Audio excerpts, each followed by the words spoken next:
Welcome to our channel. இன்னைக்கு இந்த வீடியோவில் எதை பற்றி பார்க்க போகிறோம் அப்படின்னா, அண்டர் 25,000 லான்ச் ஆகியிருக்க லாவா அக்னி 4 இந்த ஸ்மார்ட் ஃபோனோட ரிவ்யூ தான் பார்க்க போகிறோம். ஃபஸ்ட்டு இனிஷியலாக இந்த ஃபோனோட ஸ்பெக் ஷீட்டை பார்க்கும்போது எனக்கு நல்ல பரவாயில்லையே, லாவா நல்லா பண்ணியிருக்காங்க அப்படின்னு தான் எனக்கு தோணுச்சு. பட் வாங்கி யூஸ் பண்ணதுக்கப்புறம் எனக்கு இந்த ஃபோன் பார்த்தீங்க அப்படின்னா ஏகப்பட்ட டிஸ்அட்வான்டேஜ் வந்து தெரியுது.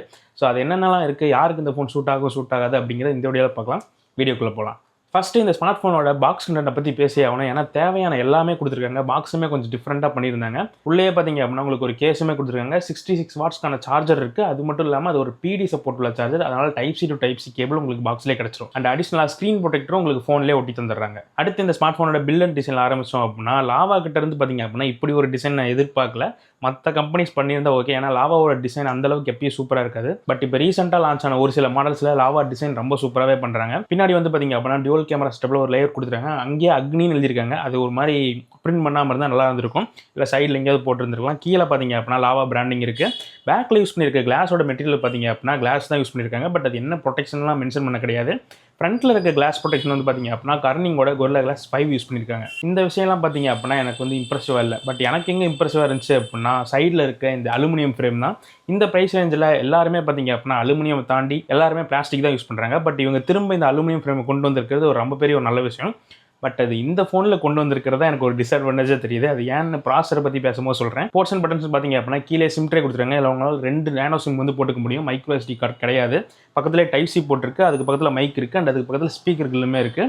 மேலேயுமே பார்த்தீங்க அப்படின்னா ஒரு ஸ்பீக்கர் கொடுத்துருக்காங்க. இது ஒரு டியூவல் ஸ்டீரியோ ஸ்பீக்கராகவும் ஒர்க் ஆகும். அண்ட் அதுக்கு பக்கத்தில் IR பிளாஸ்டர் அண்ட் மைக்குமே கொடுத்துருக்காங்க. ரைட் சைடில் பார்த்தீங்க அப்படின்னா பவர் அண்ட் வால்யூம் பட்டன் இருக்குது. அண்ட் ரைட் சைடு கார்னரில் பார்த்தீங்க அப்படின்னா ஒரு ஆக்ஷன் பட்டன் வந்து கொடுத்துருக்காங்க. இது ரியலாகவே ஒரு நல்ல விஷயம் தான். அண்ட் இதோட பிளேஸ்மெண்ட் மாதிரி ஐஃபோன் மாதிரி மேலே இல்லாமல் கீழே கரெக்டான இடத்துல கொடுத்துருக்காங்க. So camera shutter button use பண்ணுறதுக்குலாமே நல்லா தான் இருக்குது. அண்ட் இதை உங்களால் கஸ்டமைஸும் பண்ணிக்க முடியும். அண்ட் சொல்லணும்னு நினச்சிக்கிட்டே இருந்தேன், இப்போ தான் ஞாபகம் வருது. இந்த ஃபோனை நான் கையில் எடுத்தோன்னே பார்த்தீங்க அப்படின்னா எனக்கு இந்த நத்திங்கோட 3A ஃபோனை அந்த 3A ப்ரோவை கையில் பிடிக்கிற மாதிரியே தான் இருந்துச்சு. ஏன்னா அதோட டிசைன் பேட்டர்னும் சிமிலராக இதே சைஸில் தான் இருக்கும். அண்ட் அவங்களோட சைஸை கிட்டத்தட்ட மேட்ச் பண்ணுற மாதிரி இருக்குது. வெயிட் வந்து பார்த்தீங்க அப்படின்னா 208 கிராம். திக்னஸ் பார்த்தீங்க அப்படின்னா 8.6 mm. இது ரொம்ப பெரிய ஒரு ஸ்லிம்மான ஃபோன்லாம் கிடையாது. ஒரு ஆவரேஜான திக்னஸ் தான் இருக்குது. பட் கையில் பிடிக்கும் போது 208 கிராம் இருக்க அளவுக்கு ஃபீல் இல்லை. பட் ஓரளவுக்கு கொஞ்சம் வெயிட்டாக தான் இருக்குது. சிங்கிள் ஹேண்டில் யூஸ் பண்ணுறதுலாம் கஷ்டம் தான். நீங்கள் 2 கை யூஸ் பண்ணுறீங்க அப்படின்னா எந்த பிரச்சனையும் இருக்காது. அண்ட் இந்த டிஸ்பிளே கடையிலே உங்களுக்கு ஒரு இன்டிஸ்பிளே ஃபிங்கர் பிரிண்ட் ஸ்கேனரும் கிடைச்சது. இதுவுமே நல்லா ஃபாஸ்ட்டாக அக்யூரேட்டாக இருக்குது. அடுத்து அப்படியே டிஸ்பிளேயோட ஸ்பெக்குக்கு வந்தோம் அப்படின்னா இதில் ஒரு 6.67 இன்ச்க்கான AMOLED டிஸ்பிளே யூஸ் பண்ணியிருக்காங்க. 120 Hzக்கான ரெஃப்ரெஷ் ரேட் சப்போர்ட் இருக்குது. அண்ட் 2400 நிட்ஸ்க்கான பீக் பிரைட்னஸ் போகும்னு சொல்கிறாங்க. இது HDR-லையா ஹை பிரைட்னஸ் மோட்லையா அதெல்லாம் எங்கேயும் மென்ஷன் பண்ணல. பட் நான் யூஸ் பண்ணதில் எனக்கு டிஸ்பிளே பிரைட்னஸ் அந்தளவுக்கு சாட்டிஸ்ஃபைடாக இல்லை. வெளியே போய் நீங்கள் அவுட்டோர்லாம் யூஸ் பண்ணுறீங்க அப்படின்னா கொஞ்சம் ஸ்ட்ரெயின் பண்ணி தான் பார்க்குற மாதிரி இருக்குது. நல்லா உச்சி வெயிலில் சொல்கிறேன். பட் இண்டோருக்குலாம் பார்த்தீங்க அப்படின்னா ஓகேவாக இருக்குது. அதில் எந்த பிரச்சனையும் இல்லை. பட் டிஸ்பிளேயோட குவாலிட்டியை பொறுத்த வரைக்கும் எனக்கு இன்னும் கொஞ்சம் பெட்டராக இருந்திருக்கலாமோ அப்படின்னு தோணுது. ஏன்னா இதே ப்ரைஸ் ரேஞ்சில் இருக்க இந்த ஐகுனியோ 10Rலாம் பார்த்தீங்க அப்படின்னா சூப்பரான டிஸ்பிளே எக்ஸ்பீரியன்ஸும் அதில் கிடைக்கும். பட் அந்த அளவுக்கான எக்ஸ்பீரியன்ஸ் இதில் எனக்கு வந்து கிடைக்கல. இன்னொரு ஸ்டெப் பெட்டராக இருந்திருக்கலாம். ஏன்னா HDR வீடியோ பிளேபேக் சப்போர்ட்டும் இந்த ஃபோனுக்கு கிடையாது.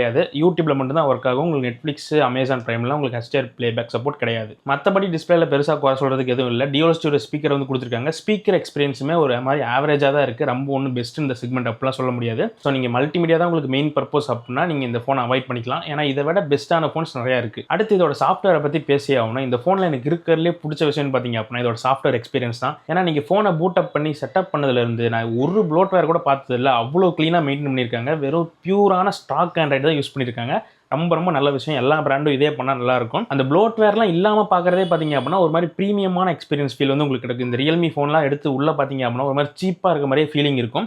அந்த ஃபீல்லாம் பார்த்தீங்க அப்படின்னா இந்த ஃபோனில் வரல. பட் எனக்கு என்ன இந்த ஃபோனில் ஒரு பிரச்சனை தெரியுதுன்னு பார்த்தீங்க அப்படின்னா இந்த ஃபோனில் அனிமேஷன்ஸ்லாம் அந்தளவுக்கு ஸ்மூத்தாக இல்லை. ஓவராலாக இந்த அனிமேஷன்ஸ்லாம் பார்த்தீங்க அப்படின்னா நார்மலாக ஒரு ஃபோனில் இருக்கிறத விட இதில் கொஞ்சம் ஸ்பீடாக இருக்குது. அதனால் அந்த ஸ்மூத்னஸ் வந்து கிடைக்க மாட்டேங்குது. பட் நீங்கள் ரெகுலராக டே டு டே டாஸ்க்லாம் யூஸ் பண்ணுறீங்க அப்படின்னா செம்ம ஃபாஸ்ட்டாக இருக்க மாதிரி உங்களுக்கு ஒரு ஃபீல் கிடைக்கும். ஆக்சுவலாக அது அனிமேஷன் ஸ்பீட் தான் ஃபாஸ்ட்டாக இருக்குது. மற்ற இந்த ரியல்மி, ஓப்போ இப்போலாம் பண்ணுறாங்க இல்லையா, அந்தளவுக்கு ஸ்மூத்தான எக்ஸ்பீரியன்ஸ் இந்த சாஃப்ட்வேரில் உங்களுக்கு கிடைக்கல. மற்றபடி சாஃப்ட்வேரில் குறை சொல்கிறதுக்கு எனக்கு பெருசாக எதுவும் கிடையாது. Android 15 வந்திருக்கு. Android 16 வந்திருந்தா நல்லா இருந்திருக்கும். ஏன்னா இந்த ஃபோனுக்கு 3 வருஷத்துக்கான ஆண்ட்ராய்டு அப்டேட் தான் கொடுப்போம்னு ப்ராமிஸ் பண்ணியிருக்காங்க. அண்ட் AI ஃபீச்சர்ஸ்னு பார்த்தோம் அப்படின்னா இந்த லாக் ஸ்க்ரீன்லேயே பார்த்தீங்க அப்படின்னா ஒரு டாக் உட்காந்துருக்க மாதிரி இருக்கும். இது வந்து ஒரு லைவ் AI அசிஸ்டன்ட் மாதிரி. இதிலே உங்களுக்கு ஃபோட்டோவை இந்த எக்ஸ்பேண்ட் பண்ணுறது இந்த மாதிரி ஒரு சில விஷயம் பண்ணிக்கலாம். ஆல்மோஸ்ட் எல்லா ஃபோன்ஸில் இருக்கிறதா இதுலேயும் கொடுத்துருக்காங்க. பட் சர்க்கிள் டு சர்ச் என்னன்னு தெரியல, இந்த ஃபோனில் ஒர்க் ஆகலை. அதுக்கான ரீசனும் எனக்கு தெரியல. மேபி சாஃப்ட்வேரில் பிரச்சனையா இல்லை இவங்க டிஃபால்ட்டாகவே உங்கள் ஃபோனில் இல்லையான்னு எனக்கு தெரியல. ஏன்னா ரொம்ப நாள் கழிச்சு நான் வந்து லாவா ஃபோன் யூஸ் பண்ணுறேன். ஸோ நீங்கள் வச்சிருந்தீங்க அப்படின்னா உங்கள் ஃபோனில் சர்க்கிள் டு சர்ச் ஒர்க் ஆகுதா இல்லையான்னு கமெண்ட் செக்ஷனில் மென்ஷன் பண்ணுங்கள். அடுத்து இந்த ஸ்மார்ட் ஃபோனோட கேமராஸ் அப்படின்னு பார்த்தோம் அப்படின்னா எனக்கு ரொம்ப டிசப்பாயிண்டான விஷயமே இந்த ஃபோனில் கேமராஸ் தான். 50 MP ஒரு மெயின் கேமரா கொடுத்துருக்காங்க. f1.9 அப்பச்சரோட பேர் ஆகுது. அண்ட் இதில் OIS சப்போர்ட்டுமே இருக்குது. அண்ட் 8 மெகாபிக்சலுக்கான ஒரு அல்ட்ரா வைட் கொடுத்துருக்காங்க. செல்ஃபிலையும் உங்களுக்கு 50 MP சென்சார் வந்து யூஸ் பண்ணியிருக்காங்க. பட் இந்த ஃபோனில் வர ஃபோட்டோ அவுட்புட் வந்து பார்த்தீங்க அப்படின்னா எனக்கு சுத்தமாக சாட்டிஸ்ஃபையே பண்ணல. நான் வந்து இந்த செக்மெண்ட்டில் இருக்க நிறைய ஃபோன்ஸ் ஆவரேஜாக இருக்குன்னு சொல்லியிருப்பேன். பட் எனக்கு இந்த ஃபோனில் மட்டும்தான் பிலோ ஆவரேஜான கேமரா செட்டப் இருக்க மாதிரி தெரியுது. இதில் ஃபோட்டோ எடுத்தீங்க அப்படின்னா எக்ஸ்போசராக இருக்கட்டும், இல்லை கலர் பேலன்ஸாக இருக்கட்டும், எதுவுமே பார்த்தீங்க அப்படின்னா நல்லா இல்லை. நீங்கள் கொஞ்சம் ஜூம் பண்ணீங்க அப்படின்னா ஒரு மாதிரி ஆயில் பெயிண்ட் அடிச்ச மாதிரி இருக்குது. போத் செல்ஃபீஸ்லையும் சரி, ரியர் கேமராலும் சரி அப்படி தான் இருக்குது. ரொம்ப நல்ல லைட்டிங் கண்டிஷனில் எடுத்தீங்கன்னா மட்டும்தான் பார்த்தீங்க அப்படின்னா ஃபோட்டோ கொஞ்சமாவது சுமாராக இருக்குது. அண்ட் போர்ட்ரேட்ஸ்லாம் பார்த்தீங்க அப்படின்னா ஏகப்பட்ட ஃபோட்டோஸில் ஏதாவது ஹியூமன் சப்ஜெக்ட் எடுத்தீங்க அப்படின்னா காதை கட் பண்ணிடுது. அண்ட் ஹேர்ஸ்லையும் பார்த்தீங்க அப்படின்னா அந்த அளவுக்கான எட்ஜ் டிடெக்ஷன் வந்து கிடையாது. ஸோ இந்த ஃபோனை கேமரா நல்லா இருக்குன்னு சொல்லி யாராவது சொன்னாங்க அப்படின்னு வாங்கிடாதீங்க. சுத்தமாக நல்லா இல்லை. ரொம்ப பிலோ ஆவரேஜான எக்ஸ்பீரியன்ஸ் தான் உங்களுக்கு கிடைக்கும். போத் ஃபோட்டோஸ்லையும் சரி, வீடியோஸ்லையும் சரி. வீடியோ எடுக்கும் போது வியூ ஃபைண்டரில் பார்க்க என்னமோ நல்லா தான் இருக்குது. பட் இது ப்ராசஸ் ஆகி நம்ம கேலரியில் பார்க்கும்போது இதோட எக்ஸ்பீரியன்ஸுமே அந்த அளவுக்கு சூப்பராக இல்லை. இந்த வீடியோ பார்த்தீங்க அப்படின்னா 4K 60 fps ஃப்ரண்ட் கேமரா எடுத்துகிட்டு இருக்கேன். எனக்கு பார்க்க வீடியோ குவாலிட்டி ஸ்க்ரீனில் நல்லா இருக்க மாதிரி தான் இருக்குது. பட் உங்களுக்கு பார்க்க எப்படின்னு சொல்லுங்கள். ஸ்க்ரீனில் ப்ராசஸ் பண்ணுறது வர எல்லா ஃபோனும் நல்லா தான் பண்ணுது. பட் அவுட் எடுத்து பார்த்தா தான் பார்த்தீங்க அப்படின்னா நல்லா இல்லை. ஸோ நாய்ஸ் வந்து பார்த்திங்க அப்படின்னு இருந்துட்டு தான் இருக்குது. விண்டோ அதிகமாக தான் இருந்துகிட்ருக்கு. ஸோ அதெல்லாம் கேப்சர் ஆகுதான்னு பாருங்கள். நான் வந்து EISம் எனேபிள் பண்ணி தான் வச்சுருக்கேன். ஸோ எப்படி இருக்குன்னு கமெண்ட் செக்ஷன் சொல்லுங்கள். இந்த வீடியோ பார்த்தீங்க அப்படின்னா 4K 60 fpsல ஃப்ரண்ட் கேமரா எடுத்துகிட்டு இருக்கேன். ஆடியோ வீடியோ எப்படி இருக்குன்னு பாருங்கள். நான் வந்து செல்ஃபி கேமரா எடுத்து பார்த்தேன். எடுக்கும் போது ஸ்க்ரீனில் நல்லா தான் இருந்துச்சு. பட் ப்ராசஸ் பண்ணதுக்கப்புறம் இமேஜ் லைட்டாக பெயிண்ட் அடித்த மாதிரியே இருக்குது வீடியோஸ்லையும். ஸோ இப்போ அப்படியே என் சைடு திருப்புறேன். இப்போ எப்படி இருக்குது, டைனாமிக் எல்லாம் பெட்டராக பண்ணுதா அப்படின்னு பாருங்கள். இன்னுமே நாய்ஸ் இருந்துட்டு தான் இருக்குது. விண்டுமே அதிகமாக தான் இருக்குது. ஸோ அதெல்லாம் மைக் எப்படி கேப்சர் பண்ணுதுன்னு பாருங்கள். அப்படியே சூரியனுக்கு ஆப்போசிட்டில் போகிறேன். அடுத்து இந்த ஸ்மார்ட் ஃபோனோட இன்னொரு ஹைலைட்டான ப்ராசர் பக்கம் வந்தோம் அப்படின்னா MediaTek Dimensity 8350 வந்து யூஸ் பண்ணியிருக்காங்க. இந்த ப்ராசர் யூஸ் பண்ணி வந்த எல்லா ஃபோன்ஸுமே பார்த்தீங்க அப்படின்னா பயங்கரமாக ஹீட் ஆகும். அண்ட் பேட்டரி ட்ரெயின் இஷ்யூஸுமே இருக்கும். இந்த ஃபோனில் இருக்கான்னு கேட்டிங்க அப்படின்னா எஸ் இருக்குது. நான் பெஞ்ச் மார்க்லாம் ரன் பண்ணும்போது பார்த்தீங்க அப்படின்னா இந்த ஃபோன் 55 டிகிரி செல்சியஸ் வந்து போகுது. உள்ளே இருக்க இன்டர்னல் டெம்பரேச்சர் சொல்கிறேன். வெளியே வந்து பார்த்தீங்க அப்படின்னா 51, 52 வரைக்குமே போகுது. இது ஃபோனுக்கு நல்லதான்னு கேட்டிங்க அப்படின்னா கண்டிப்பாக கிடையாது. பட் இது வந்து பெஞ்ச் மார்க் ரன் பண்ணுவது மட்டும்தான் இருக்குது. ஏன்னா வந்து த்ராட்டிலே பண்ணல இந்த ப்ராசரை, அப்படியே விட்டுட்டாங்க போல். அதனால் பார்த்தீங்க அப்படின்னா அந்த லிமிட் வரைக்கும் ரீச் ஆகுது. பட் நீங்கள் டே டு டே டாஸ்க்லாம் யூஸ் பண்ணும்போது ஹீட்டிங் பிரச்சனை பெருசாக கிடையாது. நீங்கள் ரொம்ப நேரம் கேம் ஆடுறீங்க அப்படின்னா அந்த வார்ம்னஸையும் கொஞ்சம் தாண்டுற மாதிரி இந்த 45 டிகிரிக்கெலாம் போகுது. பட் அது வந்து ஓவர் ஹீட்டிங்லாம் கிடையாது. பட் பர்ஃபார்மன்ஸுமே பார்த்தீங்க அப்படின்னா நல்லா ஸ்டேபிளாக தான் இருக்குது. கால் ஆஃப் டியூட்டியில் உங்களால் 90 fps விளாண்டுக்க முடியும்.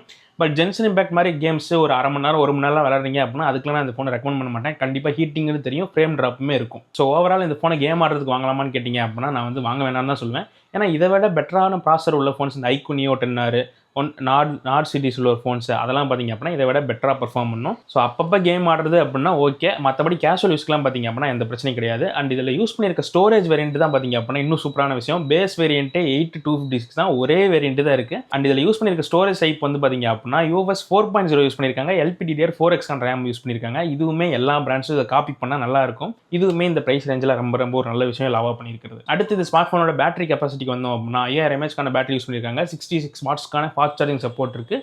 சார்ஜர் உங்களுக்கு பாக்ஸ்லேயே வருது. இந்த சார்ஜர் யூஸ் பண்ணி 0 to 100 ஃபுல் சார்ஜ் பண்ணீங்க அப்படின்னா 50 நிமிஷத்துலேருந்து 55 நிமிஷத்துக்குள்ளே ஃபுல் சார்ஜ் ஆகிடுது. ஒரு நல்ல டைமிங் தான் சொல்லணும். பட் இப்போ இருக்க காம்படிஷனுக்கு 5000 7000 போயிட்டு இருக்கும்போது இவங்க 5000 mAh கொடுத்துருக்கிறது தான் பார்த்தீங்க அப்படின்னா ஒரு டிஸ்அட்வான்டேஜாக இருக்குது. இவங்களும் சிலிக்கான் கார்பைட்லாம் போயிருக்கலாம். பட் போகல, லித்தியம் அயன் பேட்டரி தான் யூஸ் பண்ணியிருக்காங்க. பட் ஸ்க்ரீன் ஆன் டைம் பார்த்தீங்க அப்படின்னா 6 to 7 மணி நேரத்துக்கான ஸ்க்ரீன் ஆன் டைம் வந்து கிடைக்குது. 5000 mAh கெப்பாசிட்டிக்கு இது வந்து ஒரு ஓகேவான பேட்டரி லைஃப் தான். கேஷுவலாக யூஸ் பண்ணுறீங்க அப்படின்னா 1 டேக்கான பேட்டரி லைஃப் உங்களுக்கு கிடைச்சிரும். பட் உங்களுக்கு பேட்டரி லைஃப் தான் ரொம்ப முக்கியம் அப்படின்னா இதை விட பெட்டரான ஃபோன்ஸ் வந்து ஏகப்பட்டது இந்த செக்மெண்ட்ல இருக்கு. நீங்க அதெல்லாம் கன்சிடர் பண்ணிக்கலாம். அண்ட் மற்றபடி பார்த்தீங்க அப்படின்னா Wi-Fi 6E சப்போர்ட் இருக்கு, Bluetooth 5.4 சப்போர்ட் இருக்கு, IP64 ரேட்டிங் தான் இருக்கு. IP68, 69 கிடையாது. பட் இன்னும் நிறையா ஃபோன்ஸில் IP69லாம் இந்த கேஷுவலாகவே நீங்கள் பார்க்கலாம் இந்த செக்மெண்ட்டில். இதில் அதுவும் ஒரு டிஸ்அட்வான்டேஜ் தான். அண்ட் NFC சப்போர்ட்டுமே இந்த ஃபோனில் கிடையாது. அண்ட் இன்னொரு மைன்யூட்டான ஒரு விஷயம் பார்த்தீங்க அப்படின்னா இதில் யூஸ் பண்ணிருக்க USB வெர்ஷன் பார்த்தீங்க அப்படின்னா 3.2 வந்து யூஸ் பண்ணியிருக்காங்க. 50,000 ரூபாய்க்கு மேலே இருக்க ஃபோன்ஸில் யாரும் கொடுக்க மாட்டேங்கிறாங்க. பட் இதெல்லாம் லாவா பண்ணியிருக்கிறது ஒரு வரவேற்கத்தக்க விஷயம் தான். அப்கமிங் ஃபோன்ஸில் இதே ஃபாலோ பண்ணால் நல்லாயிருக்கும். அடுத்த ஃபோனில் பேக் வாங்காமல் இருந்தால் சரியாக தான் இருக்கும். ஸோ ஃபைனலாக இந்த ஸ்மார்ட் ஃபோனோட ப்ரைஸிங் பார்த்தீங்க அப்படின்னா 25,000 ரூபாய்க்கு ப்ரைஸிங் பண்ணியிருந்தாங்க. இனிஷியலாக 2,000 ரூபா கார்டு டிஸ்கவுண்ட் இருந்துச்சு. இப்போ நான் போய் பார்த்தேன் 2,000 ரூபா கார்டு டிஸ்கவுண்ட்டை காணும். ஸோ உங்களால் 25,000 ரூபாய்க்கு இந்த ஃபோனை வாங்கிக்க முடியும். ஸோ இந்த ஸ்மார்ட் ஃபோன் நீங்கள் கன்சிடர் பண்ணலாமா இந்த ப்ரைஸ் ரேஞ்சுக்கு அப்படின்னு கேட்டிங்க அப்படின்னா கண்டிப்பாக நான் வந்து யாருக்குமே ரெக்கமெண்ட் பண்ண மாட்டேன். ஏன்னா எல்லாமே இந்த ஃபோனில் இருக்குது. பட் எல்லாமே அரைகுறையாக பண்ண மாதிரி தான் இருக்குது. ஏன்னா இதே ப்ரைஸ் ரேஞ்சில் iQOO Neo 10Rலாம் பார்த்தீங்க அப்படின்னா சூப்பராக இருக்கும். அதோட கேமராஸுமே நல்லாயிருக்கும், பேட்டரி லைஃப்மே நல்லாயிருக்கும், பர்ஃபார்மன்ஸுமே இன்னும் நல்லாயிருக்கும். இதை விட அது கரண்ட்டாக 27,000 ரூபாய்க்கு செல் ஆகிட்டு இருக்கு. பட் ஆஃபர் டைமில் 25,000 ரூபாய்க்கு நிறைய டைம் வந்திருக்கும். ஈவன் 23,000 ரூபாய்க்கு கூட வந்திருக்கு. ஸோ நீங்கள் பெட்டர் ஒரு இந்தியன் ஃபோன்ஸ் இவ்வளோ பண்ணியிருக்காங்க அப்படின்னு இதெல்லாம் தள்ளி வச்சுட்டு அந்த மாதிரி ஃபோன்ஸ் பக்கம் போகிறது தான் என்னோட ஒப்பீனியனாக இருக்கும். ஸோ இதை பற்றி நீங்கள் என்ன நினைக்கிறீங்க? இந்த ஃபோனை நீங்கள் வாங்குவீங்களா, வாங்க மாட்டீங்களா? இல்லை உங்களுக்கு மேட் இன் இந்தியா ஃபோன் தான் வாங்குவேன் அப்படின்னு யாராவது இருக்கீங்களா? இல்லை உங்களோட எக்ஸ்பீரியன்ஸ் எப்படி இருக்குது அப்படிலாம் கமெண்ட்ஸ்ல மென்ஷன் பண்ணுங்கள். அடுத்த வீடியோவில் பார்க்கலாம்.